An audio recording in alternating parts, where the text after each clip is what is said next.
ನಮ್ಮಲ್ಲಿ 7 ವಾರಗಳು ಇರುತ್ತವೆ. ಒಂದೊಂದು ದಿನ ಒಂದೊಂದು ದೇವರಿಗೆ ಸಂಬಂಧಪಟ್ಟಿರುತ್ತೆ. ಇದರಲ್ಲಿ ಭಾನುವಾರ ಸೂರ್ಯನಿಗೆ, ಸೋಮವಾರ ಶಿವನು, ಮಂಗಳವಾರ ಆಂಜನೇಯ, ಬುಧವಾರ ಅಯ್ಯಪ್ಪ, ಗುರುವಾರ ಸಾಯಿಬಾಬಾ, ಶುಕ್ರವಾರ ಲಕ್ಷ್ಮೀದೇವಿ, ಶನಿವಾರ ವೆಂಕಟೇಶ್ವರ ಸ್ವಾಮಿಗೆ ಆ ದಿನ ಆ ದೇವರನ್ನು ಪೂಜಿಸುತ್ತೇವೆ. ನಮ್ಮ ಕೋರಿಕೆಗಳನ್ನು ತೀರಿಸಬೇಕೆಂದು ಪ್ರಾರ್ಥಿಸುತ್ತಿರುತ್ತೇವೆ.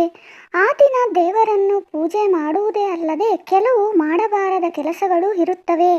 ಅವುಗಳ ಬಗ್ಗೆ ತಿಳಿದುಕೊಂಡು ಅವುಗಳನ್ನು ಮನೆಗೆ ತರದೇ ಇರುವುದು ಒಳ್ಳೆಯದು. ಹಿಂದೂ ಮತದಲ್ಲಿ ಸೋಮವಾರಕ್ಕೆ ಅತ್ಯಂತ ಪ್ರಾಧಾನ್ಯತೆ ಕೊಡುತ್ತಾರೆ. ಶಿವನಿಗೆ ಇಷ್ಟವಾದ ದಿನ ಆಗಿರುವುದರಿಂದ ಆ ದಿನ ಶಿವನನ್ನು ಪೂಜಿಸುತ್ತಾರೆ. ಅಭಿಷೇಕ ಮಾಡಿ ತಮ್ಮ ಕೋರಿಕೆಗಳನ್ನು ನೆರವೇರಿಸು ಎಂದು ಕೇಳಿಕೊಳ್ಳುತ್ತಾರೆ. ಶಿವನ ಕೃಪಾ ಕಟಾಕ್ಷ ಇರಬೇಕೆಂದು ಆಶಿಸುತ್ತಾರೆ.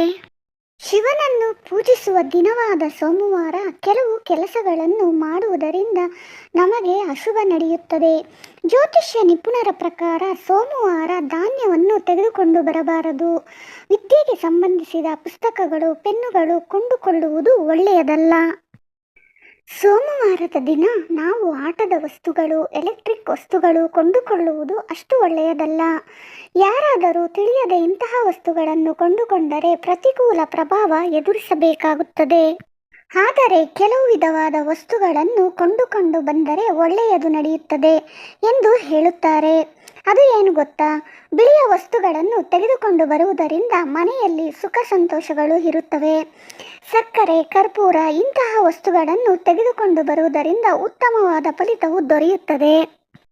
ಬಿಳಿಯ ಬಟ್ಟೆಗಳನ್ನು ಧರಿಸಿದರೆ ಕೂಡ ಚಂದ್ರದೋಷ ಹೋಗಿ ನಮಗೆ ಒಳ್ಳೆಯದು ನಡೆಯುವುದಕ್ಕೆ ಅವಕಾಶವಿರುತ್ತದೆ.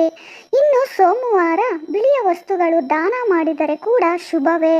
ಶಿವನಿಗೆ ಅಭಿಷೇಕ ಮಾಡಿ ಶಿವಲಿಂಗಕ್ಕೆ ಹಾಲು ಹಾಕುವುದರಿಂದ ಕೂಡ ಶಿವನು ಪ್ರಸನ್ನವಾಗುತ್ತಾನೆ. ಶಿವನ ಆಶೀರ್ವಾದ ಲಭಿಸುತ್ತದೆ.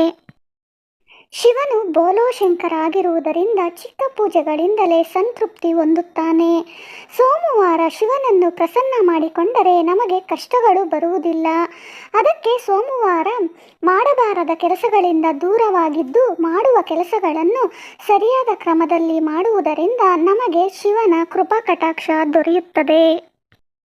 ಸ್ನೇಹಿತರೆ, ಈ ವಿಡಿಯೋ ಬಗ್ಗೆ ನಿಮ್ಮ ಅನಿಸಿಕೆಯನ್ನು ಕಮೆಂಟಲ್ಲಿ ತಿಳಿಸಿ. ಇಷ್ಟವಾದರೆ ಲೈಕ್ ಮಾಡಿ, ಶೇರ್ ಮಾಡಿ, ಸಬ್ಸ್ಕ್ರೈಬ್ ಮಾಡಿಕೊಳ್ಳಿ. ಮುಂದಿನ ವಿಡಿಯೋದಲ್ಲಿ ಸಿಗೋಣ. ಧನ್ಯವಾದಗಳು.